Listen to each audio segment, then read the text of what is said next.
I think given that we had a challenging political environment, the fact that we got the race to dead heat um, was positive, but boy, it was slow moving. Hi everyone. Today we are going to look a little bit into why the Democrats lost the 2024 presidential election. I mean, our analysis still stands. You can find it on the Trump victory episode. But a few days ago, we got a rare treat with an appearance from Kamala Harris's top campaign staff at the Pod Save America podcast. Less a podcast, more one of the Democratic Party's attempts to influence the podcast scene. So let's hear it straight from the horse's mouth. How do they explain themselves after this, some would say, spectacular loss? A loss that included the House, the Senate, the presidency, and they even managed to lose the popular vote, something a Republican hasn't won in 20 fucking years. Will there be some contrition, some humility, or will they just ramble incoherently, pat themselves on the back, collect their millions in consulting fees, and go vacation happily in Hawaii or something? Well, I have some bad news. What's that choice? What are the two very different visions between Trump and Kamala Harris? So the convention, it demonstrated a lot of enthusiasm for Kamala Harris, a lot of freshness, future-oriented. Cyberpunky, but also a little bit vintage. To the extent people had questions about Kamala Harris, we were still trying to fill that in. So in 107 days, what typically takes us a year and a half, 2 years in a presidential campaign, we were defining someone who was wholly undefined from the start. Oh, because you were doing so well the previous year defining Biden while running his goddamn campaign as he was fucking breaking down in debates and speeches and was on course to lose fucking New Jersey. What can I say? They defined Kamala so well. We are witnessing masters at work. So this is where there was a price to be paid for the short campaign. And you can't even say 107 days, because to Quentin's point, some of that was spent shoring up the Democratic nomination. Then you really have to have said everything you want to say by the time people start voting early. So we had a little more than 2 months to do bio, contrast on the economy, on healthcare, raising the stakes of Trump. So yes, when you have a race where you've got the current incumbent president with approval ratings of, let's say, 38 to 40. Never in history have we had this before, at least since, I guess, Grover Cleveland. So once you have a former president running where 48 to 51% of the people approve of his first term, and people are dissatisfied with the direction of the country, you have to raise the stakes of what a second term would be like. So I think for us, we spent much more time trying to raise the stakes of a second term than re-arbitrating the first, because voters just weren't open to that. How about, and I know this may sound like a radical idea, Plouffe, how about you just offer people something they want to vote for? Instead of raising the stakes, doom, doom, doom, or defining the candidate, or bioing, why not just do your goddamn job, David, and give people something to fucking vote for and hammer that message home? Is this such a fucking radical idea, David? Why instead of fucking defining Kamala, don't you let fucking Kamala be Kamala, David? What the fuck is this shit? Who the fuck are these people? Why are they still considered important? I mean, for instance, David here got famous for advising Barack fucking Obama to victory. I'm sorry, David, but in that relationship, Obama was doing the heavy lifting. We spent a lot of time, she spent a lot of time driving a core economic message. But in our view, that was not enough. When you've got someone whose first term was judged favorably enough by enough people to give him the election, and people are dissatisfied about where you are now, and you're part of that administration, you have to basically raise the stakes. And for us, it was on the economy. It was on the fact that all the people who stood in his way last time were warning us about him. It was about Project 2025. It was about abortion. And, I think we did a good job of that based on our data, but we had to stay on that. He did a good job based on his fucking data, he says. Wow. He's by far the most aggravating of the consulting buffoons. No, David, you did a shit job hammering on the economic message because the number one thing people were worried about, economically speaking, was inflation. And you failed dismally on even convincing the electorate that you were going to do anything about it. And no, coming up with a half-baked price gouging plan, mentioning it once at a rally, and then never fucking mentioning it again is not how you hammer home a fucking economic message, Mr. Data Man. We also believe this race was not just about Kamala Harris. It was Kamala Harris versus Donald Trump, and we had to set that choice and that frame up. And I think that we were able to, anywhere we campaigned in all 7 of these states, where Donald Trump, by the way, campaigned too. He did worse and we did better. And we did make real progress against these national headwinds. If in every other state but the battlegrounds, there was a negative 8-point shift to the right, in the battlegrounds, there was only 3. Wow. Who gives a shit? You literally lost every battleground state. Can I ask this why not a specific issue? Is it something she was unwilling to do? You worried it would feel disingenuous, or because she felt like she was part of the administration. So why should she look back and cherry pick some things that she would have done differently when she was part of it? And she had tremendous loyalty to President Biden. To win the fucking election? What? Madam, if Kamala wasn't willing to come out strongly against Biden's handling of inflation and foreign policy and probably migration, then she might as well not have accepted the nomination because she wasn't going to win. A lot of the stuff that we did, such as talking about her prosecutorial background, and then saying that she went after transnational gangs, cartels. Even the way they communicate is weird and out of touch, and he knows it. That's why he added cartels at the end, so that people understand what the fuck he's talking about.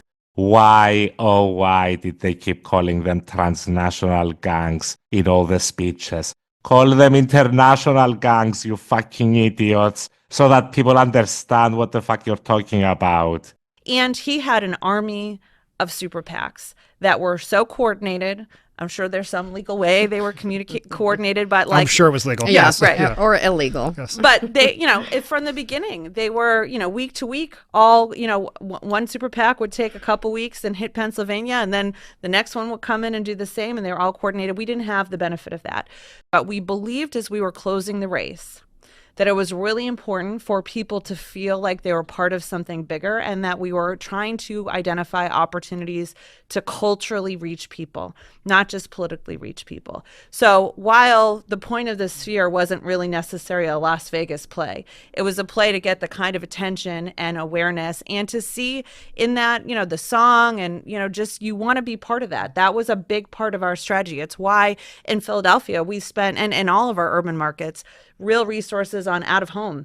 Yes, billboards, but also murals and other ways that people could walk down a street and they see something that's cultural and cool and something that connected with them, not in a political way, to reach people. Stop painting fucking murals, people. You can connect with people politically if you actually start representing their interests, you goddamn insane people. Having been through this, some time ago, but then witnessing it again this time, we have to stop playing a different game as it relates to super PACs than the Republicans.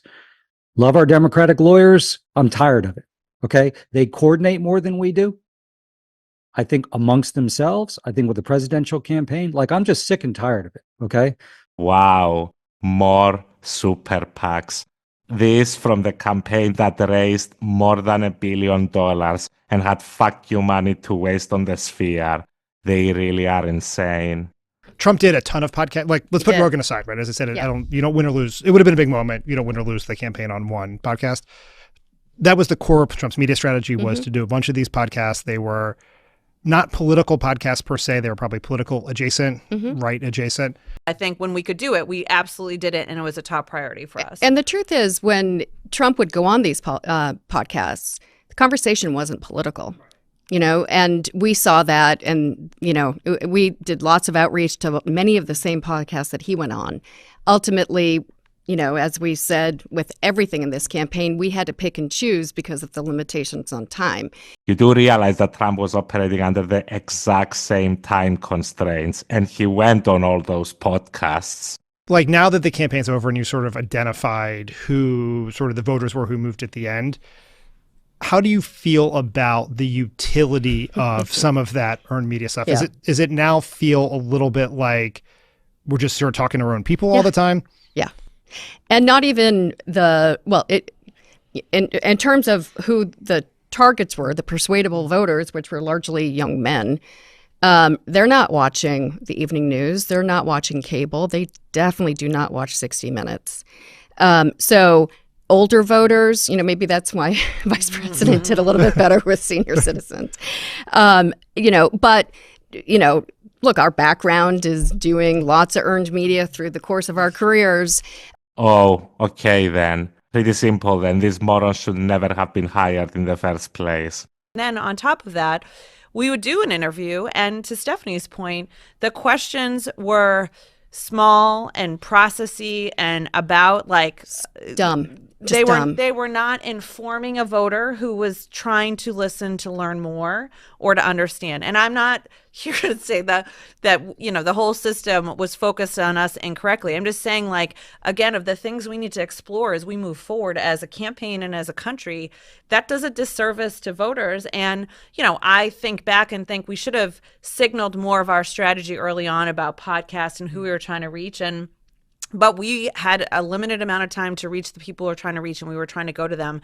But being up against a narrative that we weren't doing anything or we were afraid to have interviews is completely bullshit, and also took hold a little bit. And we just gave us another thing we had to fight back for that Trump never had to worry about. Wow, they're blaming the media now for daring to ask a semi-hard question whenever Kamala Harris deigned to grant them an audience. What a bunch of losers.